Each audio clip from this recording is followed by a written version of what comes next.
What we need to do as a community, all of us together, is we need to wage, I don't want to use war, because when Muslims say war, they get in trouble. But we need to wage, I'll use Brian Wilson's term, we need to wage unconditional peace against a culture controlled by a handful of people. And people say, well, are you saying there's a conspiracy? I'm saying that you don't hang around long enough after the movie to read the credits. There's no conspiracy about who made the film. You just saw a film, and that film had an agenda. And if you didn't stay long enough, you'll often miss what the agenda was. For instance, there was a film called Executive Decision with Steven Seagal and Kirk something or other and a whole bunch of other famous people that people go and see just because their names are in there. They don't care what the movie's about, but they go to see those people. This film was about terrorists, Muslim terrorists, taking over an airplane. And interestingly enough, the white guy who goes to save the plane is using a plane that can latch onto another plane, which was actually a Pentagon project that was canned by Congress. And the Pentagon was upset about this. So he latches onto the plane, and then a whole bunch of minorities are under his command, and they go in to take over and get these Arabs out of there who are going to blow up the entire East Coast. How they got that baggage onto that plane is another story. But that's Hollywood.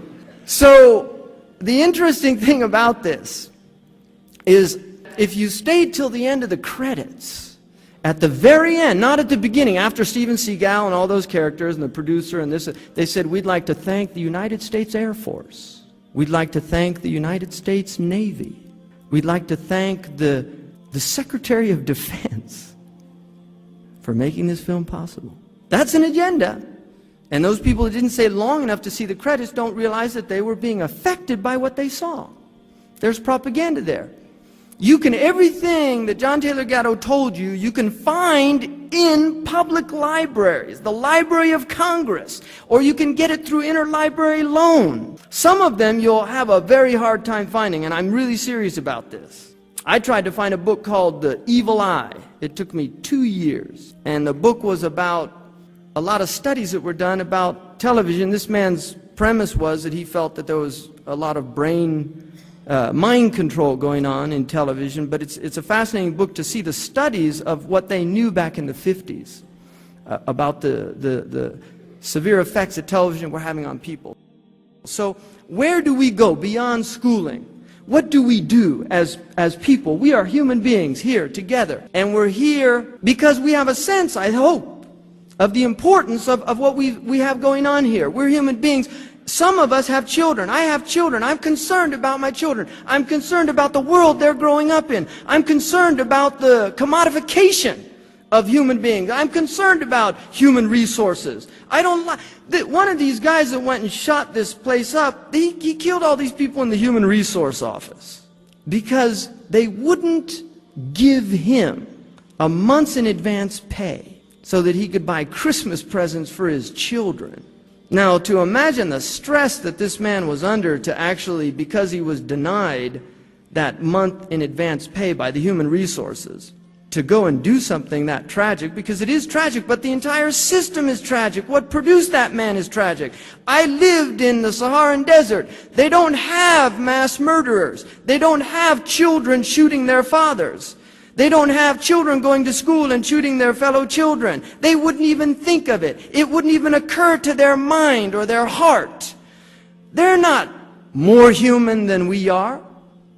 They're not less human than we are. They're human beings, but they're in an environment in which their minds have not been manipulated and controlled to the degree to which they're going berserk.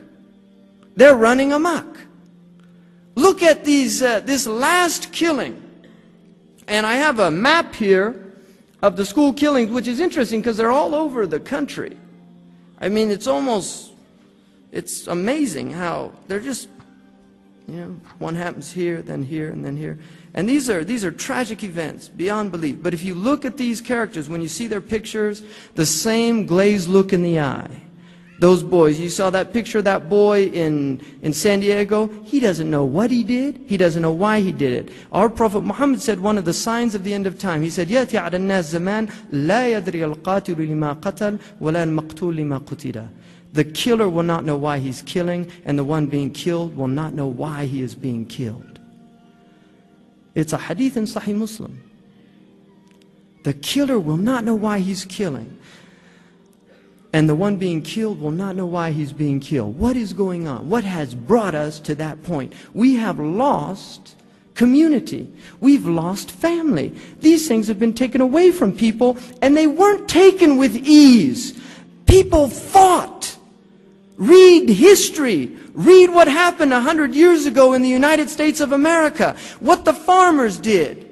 Now you look at the farms in America, the highest rate of suicide is in farmers in the United States of America. They're committing suicide. When I was a child, we used to sing a song. Old MacDonald had a farm. E-I-E-I-O. And on his farm he had a cow. E-I-E-I-O. And what did the cow do? It went moo-moo. Old MacDonald had his farm taken away from him because he couldn't pay the bank. His cow doesn't go moo-moo anymore because he's got foot and mouth disease or mad cow's disease. Really. And old McDonald's has been replaced by McDonald's. That's who replaced him. That's who bought the family farm. And he's going to genetically alter the corn that you're eating. He's going to genetically alter the food that you're eating. In the health food stores in the United States, they have to put out things that say, we cannot guarantee the absence of genetically modified food in our foods.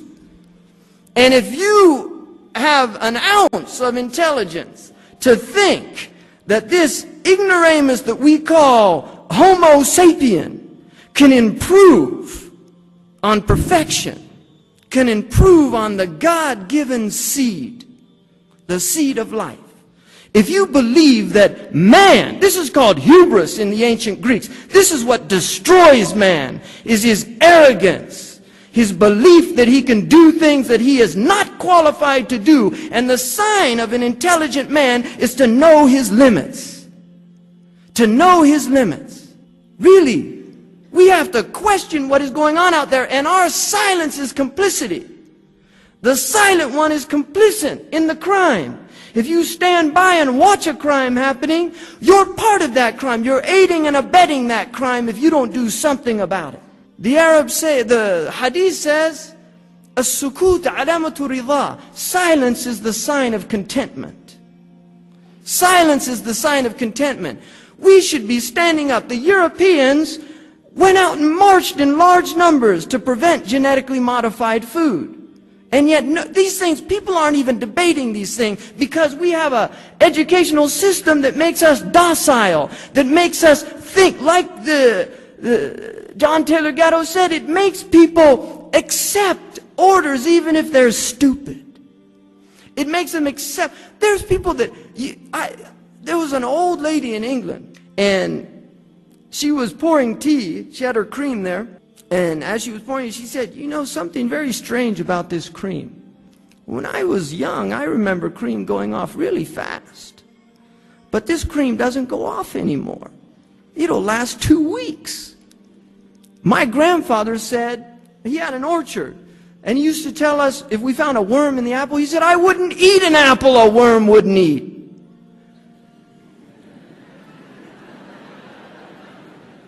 Seriously, think about that, people. I don't want to eat a tomato that doesn't bruise. You go into supermarkets now and you think you're in a science fiction movie. The colors are different. Where are they getting apples like that? I don't remember apples that look like that. I didn't remember strawberries like that. Seriously, you think this is what's happening. You're watching this thing happening before your eyes. We need to wake up and take our lives back. And the first thing that you can do, the most empowering thing that you can do, is take your children out of this system. Protect them at least for the first 10 years. At least for 10 years. Don't be afraid to educate them in your homes. You can do it, and they'll do it themselves. And they will surprise you at how intelligent they are. And you'll see that light in their eyes. It won't go out after 2 or 3 years of public schooling. It'll still be there, that bright eye. You'll see that child still loves you. It isn't listening to the children at school telling them how much they hate their parents. And there are some children in school that they do hate their parents. They beat their children. They do terrible things to their children. And your children are listening to that. And with peer pressure, they start hating their parents. They start contributing to the dialogue. My mom's so stupid. My dad's so stupid. You know what he made me do? Children in West Africa don't do that. They couldn't imagine saying that their parent was stupid. A child couldn't imagine that. The Arabian Prophet ﷺ once said to his companions, never curse your parents. And they said, Ya Rasulullah, how could we curse our parents? It wasn't even in their frame of reference. Now look at the subtlety of this meaning. He said, by cursing another man's parents, you cause them to curse your parents. So don't curse another man's parents. But look how he began it. Don't curse your parents. By cursing another man's parents, you cause them to curse your parents. Like these poor, unguided Afghani people that just blew up this Buddha that's been there for 1,500 years. The greatest Muslims in the history of Islam were living in Afghanistan. And before that, some of the greatest Buddhists.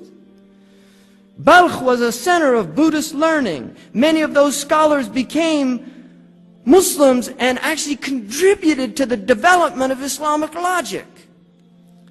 The greatest scholars never said, go blow up those statues of Buddha. But what the press will not tell you is the reason, how, what brought that about. Like those companions who asked, how could we curse our parents? How did that Buddha get destroyed? It got destroyed because for 20 years, the Afghani people have lived under the tyranny of being victims of a Cold War game played between two giants called America and Russia. A peaceful people, a proud people, a people of great dignity, a people of great strength, a people that are praised in the literature of the English for their tenacity. One of the prime ministers said in Parliament, how can we defeat a people? Speaking of the Afghanis, when they look down our barrels, they see the gates of paradise. How do we defeat those people? The midwife, an educated Afghani woman, a physician, Arifa Azad, a beautiful Afghani woman, educated, erudite, knew her poetry, knew her culture, was proud to be an Afghani. She was the obstetrician of my family. She couldn't go back to her country. She came to this country to learn medicine, to go back and practice medicine in her country, and the war broke out. She was not ashamed of her people. She was proud of her people. She was a literate person. People don't talk about that because history is in a vacuum. History is what CNN tells you. That's not history. That's what happened yesterday or today, whatever the latest headline news is. It's told without any context. It's told without any ability for people to analyze and look at what's happened. This is what people are given.